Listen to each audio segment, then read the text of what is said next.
Power position ఎట్లా ఉంది అప్పుడు షార్టేజ్ ఉందనే మనోళ్ళు ఛత్తీస్గఢ్తోనే ఒప్పందం చేసుకోవాలనేసి నిర్ణయం తీసుకున్నారు. ఇక్కడ సమస్య అంతా ఏంటంటే ఛత్తీస్గఢ్తోని ఎంఓయూ రూట్లో చేసుకోవాలా, లేకపోతే మనం కాంపిటేటివ్ బిడ్డింగ్లో పోతే అందులో ఛత్తీస్గఢ్ కూడా రావచ్చు. మనం ఎవరిని వద్దనట్లేదు. కాంపిటేటివ్ బిడ్డింగ్లో పోతే మనకేమవుతుందంటే ఒక అడ్వాంటేజ్ ఏముంటుందంటే అక్కడ స్టాండర్డ్ బిడ్డింగ్ డాక్యుమెంట్స్ ఉంటాయి. ఇక అక్కడ మనం ఏం ముట్టుకోవడానికి లేదు. Ministry of power competitive bidding రూట్లో స్టాండర్డ్ బిడ్డింగ్ డాక్యుమెంట్స్ ఉంటాయి. దాని ప్రకారం ఒప్పందం చేసుకుంటే రేటు తక్కువ వచ్చిందా, 10 పైసలు ఎక్కువ వచ్చిందా కాదు. స్టాండర్డ్ బిడ్డింగ్ డాక్యుమెంట్ ప్రకారం ఒప్పందం చేసుకుంటే సెక్షన్ 63 ఎలక్ట్రిసిటీ యాక్ట్ ప్రకారం రెగ్యులేటరీ కమిషన్ దానికి తప్పనిసరిగా ఆమోద ముద్ర వేయాల్సిందే. కాబట్టి డిలేస్ ఉండేవి కావు.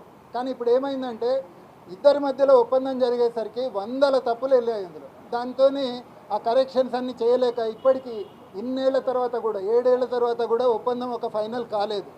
సో పీపీఏకు ఫైనల్ ఆమోదం లేదు. సార్ 2000 కోట్ల నష్టం సార్ మొత్తం అంటే ఎంటైర్ మీరు చెప్తున్నారు కదా, సబ్ క్రిటికల్ పవర్ కావచ్చు, ఛత్తీస్గఢ్ ఒప్పందం కావచ్చు, ఎంటైర్ 2000 కోట్ల నష్టం జరిగింది తెలంగాణ.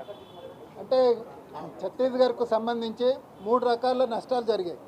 మొట్టమొదటిది ఏంటంటే అన్యూజ్డ్ కారిడార్. మనం కారిడార్ను మనము పూర్తిగా వాడుకోలేకపోయాం.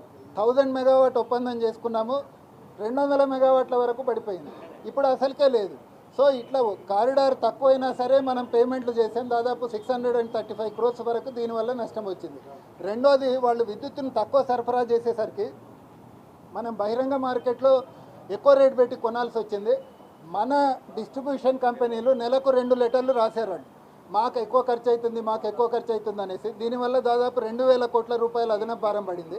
ఇదే కాకుండా మనము టైమ్లీ పేమెంట్ చేయలేకపోయేసరికి దాదాపు 6 నుంచి 800 కోట్ల రూపాయల భారం పడింది. ఇది ఛత్తీస్గఢ్. అట్లనే భద్రాద్రి, వీటి వల్ల ఒక భద్రాద్రి ప్లాంట్లోనే మా అంచనా ప్రకారము 25 ఏళ్లలో 9000 కోట్ల రూపాయల అదనపు భారం రాబోతుంది. అట్లనే యాదాద్రి పవర్ ప్లాంట్ నుంచి కేవలం ట్రాన్స్పోర్ట్ ఖర్చులే ఏటా 1600 కోట్ల రూపాయలు అదనంగా ఉండబోతున్నాయి. సార్ ఇక్కడ మరి ఏదైనా అవినీతి కూడా ఉందంటారా? అది ప్రజల ప్రయోజనాల దృష్ట్యా వేగంగా అప్పుడున్నటువంటి నష్టాన్ని, లాసెస్ని ఫుల్ఫిల్ చేయడం కోసం, వేగంగా చేయడం కోసమే ఇవన్నీ చేశామని వాళ్ళు అంటున్నారు. అంటే ఇందులో ఏమన్నా అవినీతి కోణం ఉందా? నిజంగానే నాకు కేవలం తెలిసి తెలియని దాంట్లో జరిగిన నష్టం దానికి సంబంధించి తప్పనిసరి పరిస్థితుల్లో చేసిరా, కమిషన్ల కోసం చేసిరా అనేది ఇప్పుడు అది మేము చెప్పడానికి ఏముండదు. ఇప్పటివరకు చెప్పిన అంశాలు ముఖ్యంగా రెగ్యులేటరీ కమిషన్, మిగతా అంశాలు, ప్రొసీజరల్ వాటికి సంబంధించిన అంశాల మీదనే మేము కేంద్రీకరించాము. అది ఆ ఇష్యూ మా స్కోప్లో ఉంది.